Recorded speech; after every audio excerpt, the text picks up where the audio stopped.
Woo! I just got done with the 007 First Light State of Play, and I am super excited. So let's do our own deep dive on this game, because I've been excited about a James Bond game since these guys have announced their James Bond game.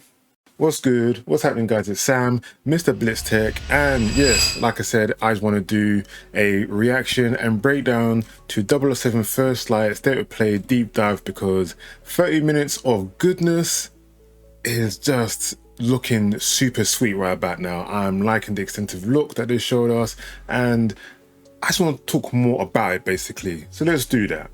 So first and foremost, why I'm loving about it is just how interactive the actual world is. Yes, obviously this is a spy world, it's James Bond, and he does interact with the world quite a lot, but the way they've just put it in here through his gadgets and just his intuitiveness about being James Bond makes the world bring to life. It makes it feel fully fleshed out.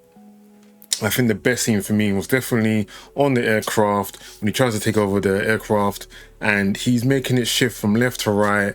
Those decisions right there is just what brings something new, a bit of ingenuity to the game, and I don't think there could be anyone else better than IO Interactive to do this. Obviously they've made Hitman, made it quite successful as well, making your own contracts, doing their own contracts, but here bringing into a James Bond world and the interactiveness when it comes to combat, the world itself, the interactiveness is looking so good. So yes, next is move on to the combat, shall we? Because the combat is looking really good right about now. I like the gunplay. I like the way each gun differently feels. We've had shotguns, handguns, assault rifles, even some melee combat, shoving people into the environment, breaking stuff, shattering stuff, throwing people overboard, even landing with them to break your own fall. Yes, this might be in other games, but they make it feel so ferociously nice in this game. It just feels like its own thing about here. Yes, there's loads of comparisons to Uncharted and other action games right about now, but the way these guys are constructing this, it does seem like James Bond is just going to be the next James Bond game, and we definitely needed this. This is looking super tough with the combat. I just like how he's just so suave with the way he uses the weapons as well, the way he can just throw them at people, the way he collects them. I think there's one time he even jumps over someone and collects the shotgun or something.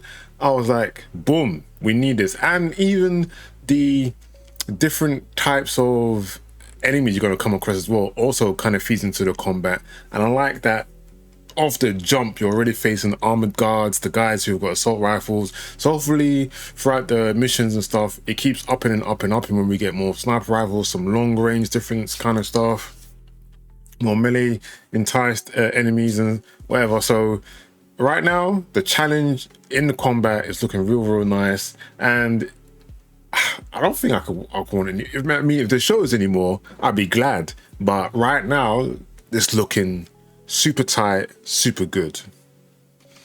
When you guys give this guy the license to kill, I mean, it just makes all the sense that this guy will escalate to the nth degree. This guy goes straight in, he's blowing up stuff, he's making stuff shatter, like dropping it on your head.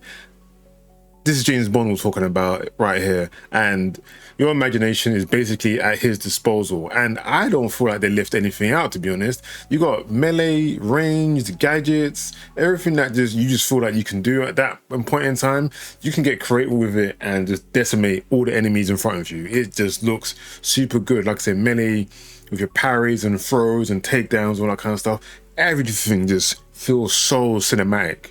Everything feels like a bloody set piece. I don't know how they've done this, but they've made it feel like you're in the movie, which I definitely think everyone would want playing James Bond. So they've done fantastic at that, stupidly good at that.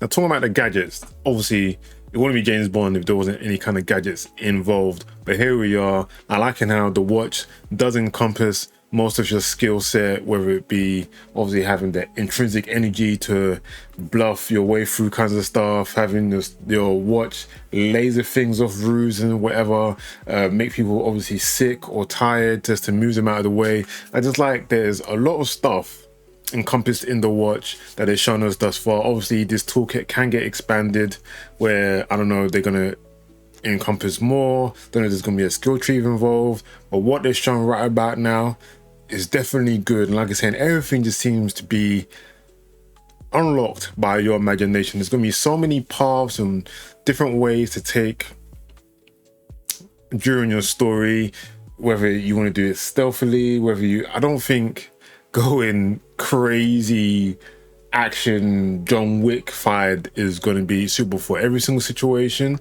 but at the same time I could imagine they're going to force you into some situations where you might have to be stealthy, you might have to be more action inclined or whatever. But the gadgets right now are looking pretty tough. So like I said, I hope they do have more tricks up their sleeve when it comes to not only the watch but James Bond himself. So I'll definitely want to see how this expands for sure. So yeah, so everything is what I'm liking so far, so good, but there are obviously some things that probably do need tightening up, and they're just minor anyway. They're not going to destroy the experience for me and probably other people anyway, but just a few things. I feel like when you're trying to go through the window, the AI sense of range basically just allowed him just to do things he shouldn't really do. Like he's climbing up the wall, whatever, and you're telling me no one can really see him anymore. I don't know about that. I don't know if there's gonna be a difficulty slider in this, but it just, as soon as he got the guard out of the way, it seemed somewhat pretty easy. And I don't know about that, to be honest. That needs some kind of fixing. It kind of took me out a little bit, so we'll have to see about that. Some of the character models, obviously, when he gets inside, obviously there's a vast amount of models, AI walking around. Obviously some of them are just there just for filler and whatever. That's fine, but the faces start to repeat a hell of a lot. Like it was pretty crazy, where I was like, wasn't that brother just standing over there like the same? Like, I don't mind if the face was the same and it changed a lot of these, like maybe like hair or skin tone or something, but it was literally the same face model with the same hair repeated over and over and over. It just kind of stood out for me, and I was like, I know you need a lot of density right about now, but that is a weird hiccup for me. Just a little bit weird, just a little bit. And the driving, I don't know how many driving scenes there are going to be in this game, and I hope there are kind of a few driving scenes. Obviously James Bond is known for his car, but at the same time the driving aspect didn't seem that exciting, especially when it went on for quite some time. Like there was no speed to it. Obviously there was a lot of change on the road and stuff where you had to dodge stuff and break through stuff, and it did feel really vast going through all these kind of gates and doing new roads and bridges and stuff, but it didn't feel as ferocious and the velocity wasn't there, especially when it comes to the other parts of the action where it definitely ramped up, and I was like, this feels like a whole different game. And I know these guys are not known for driving or whatever, but you got to sort it out. I don't know if you got to go somewhere or you got to fix it. It's, right now, yeah, it's probably one of the worst aspects of the state of play. But like I said, it's minor at this point. Like driving scenes, you're probably going to be playing like a maximum of 10 minutes throughout the whole entire game, compared to many hours of spy espionage and action sequences. So I'm cool. But guys, let me know in the comments down below what you thought about James Bond, and what did you like from the state of play, and what would you like to see a bit more of, because I'm looking forward to this game, and 2026 is looking to go off with a banger already. I'm MrBlitztek, and I'll see you on the next level. What is this? What the f